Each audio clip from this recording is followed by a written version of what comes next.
Samajwadi Party is holding a crucial conclave even as questions are being asked over what has happened in Muzaffarnagar district. To discuss, the Chief Minister of Uttar Pradesh, Akhilesh, you are a young pragmatic politician. Are you not dissatisfied with the way things happened there?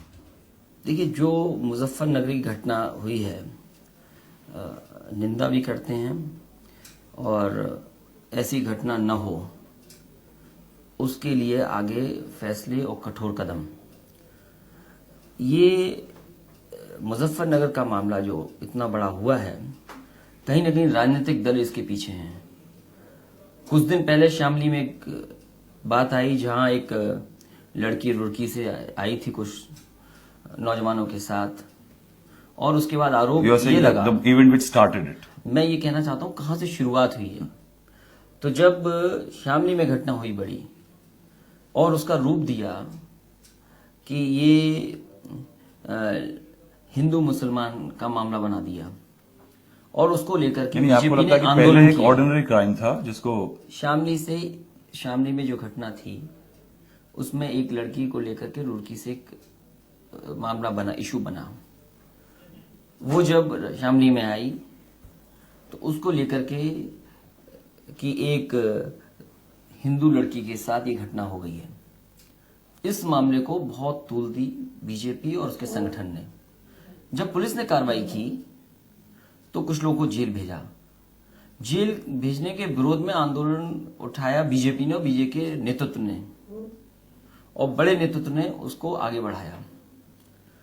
उसके बाद मुजफ्फरनगर में भी एक घटना हुई जिसमें इसी तरह की बात आई और दो लोगों के बीच विवाद खड़ा कर दिया।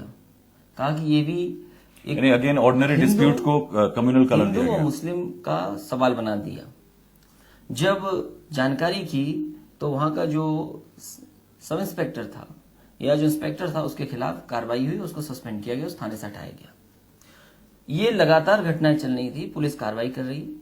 इधर जब मुजफ्फरनगर इस गांव का सवाल उठा जहां गौरव, सचिन और शहनवाज, ये घटना हुई तो इसको बहुत बड़ा रूप दे दिया, तूल दे दिया।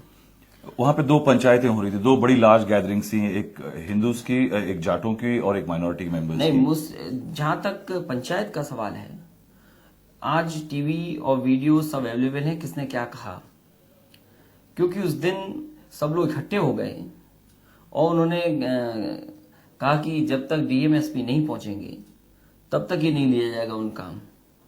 मेमोरेंडम देने के सवाल उठा। डीएम-एसपी मेमोरेंडम ले रही, माहौल को देखते हुए उन्होंने कहा कि अगर डीएम ऑफिस तक ये लोग आएंगे तो कहीं ना कहीं व्यवस्था खराब होगी, कुछ कानून व्यवस्था का मामला उठेगा। उस पर उन्होंने मेमोरेंडम वहीं पर ले लिया। इसके बाद और बातें बनी क्योंकि हम लोगों ने जांच के आदेश दे दिए हैं और इंक्वायरी होगी, सच्चाई सामने आएगी।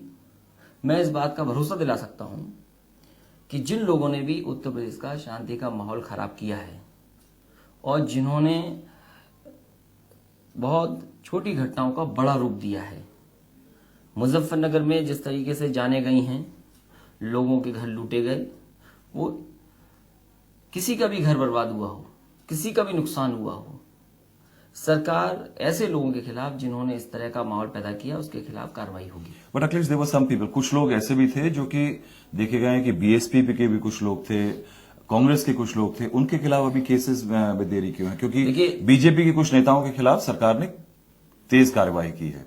जो लोग भी वहां थे, इंक्वायरी हो रही है, बहुत सारी बातें इंक्वायरी में आ जाएंगी। और भी लोग हैं ऐसे जो भड़काऊ भाषण दे रहे थे?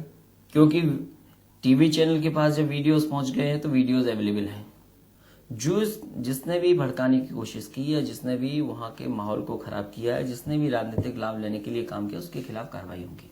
क्या आपको लगता है कि ये जो घटना है, आपने 3 घटनाएं गिनाई, और जो 84 कोस की यात्रा की एक वीएचपी ने मांग की थी, कहीं ना कहीं एक कनेक्शन है इन सब के बीच में कि एक तरह से कम्युनली सेंसिटाइज और पोलराइज किया जाए लोगों को? देखिए, अभी मेरे ही क्षेत्र में कन्नौज में एक साइकिल से व्यक्ति जा रहा था, किसी से टकरा गया, और जब टकरा गया तो वहां पर जो लोग खड़े थे जानकारी की आपस में, तो कुछ ऐसे लोग आ गए जिन्होंने फिर वही रूप देने की कोशिश की। इधर कुछ राजनीतिक दल और कुछ लोग ऐसे हैं उत्तर प्रदेश में जो कोई घटना होगी उसको सांप्रदायिक रूप देने के लिए काम कर रहे हैं। Will you blame the BJP that they are trying to polarize? इसमें बीजेपी के भी लोग हैं, इसमें बसपा के भी लोग हैं। BSP क्यों? बीएसपी के लोग उसका लाभ लेना चाहते हैं।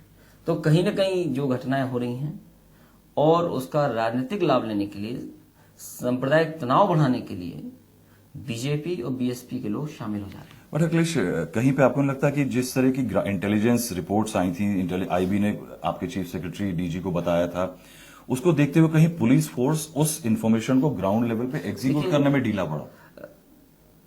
जहां ये इतनी बड़ी घटना हुई, सरकार ने कोई देरी नहीं की कोई फैसला लेने के लिए। रात में ही फैसला ले लिया कि आर्मी को बुलाना ठीक रहेगा, आर्मी को भी बुला लिया, सेंट्रल फोर्स को भी लगा दिया और यूपी की पुलिस जितनी हो सकती थी वो भी लगा दी और कोशिश की कि किसी भी तरीके से जो नुकसान हो रहा है उसको बचाया जाए और लोगों को सुरक्षित जगह पर पहुंचाया जाए। इसमें सरकार ने कोई देरी नहीं की। क्या आपको नहीं लगता कि कुछ ऐसे इलाके थे जहां पे पुलिस प्रेजेंस होते हुए भी इंसिडेंट्स हुए, आप उसमें कुछ कार्यवाही करना चाहेंगे? अब वो जब कमीशन की रिपोर्ट आएगी, जांच हो रही है, उसमें कार्रवाई होगी। क्या लेकिन आपके पास कुछ ऐसी रिपोर्ट्स हैं कि कुछ इस तरह के आपको लगा? क्योंकि अगर इतना ही तो इतना बड़ा इंसिडेंट नहीं हो पाता। जो अधिकारी के खिलाफ कार्रवाई या कुछ है वो पूरी जांच रिपोर्ट आने के बाद ही कुछ फैसला लेगी सरकार। Also that you have completed more than 1 year. Are you satisfied with your term? Because what your opposition constantly, even the Congress who you are supporting in Delhi, is saying that your government should be sacked and dismissed. देखिए, सरकार जो फैसले ले सकती सरकार फैसले ले रही है और किसी भी रूप में कानून व्यवस्था और सांप्रदायिक ताकतों को रोकने के लिए जितना समाजवादी पार्टी ने संघर्ष किया है या जो समाजवादी पार्टी कर रही है वो करेगी।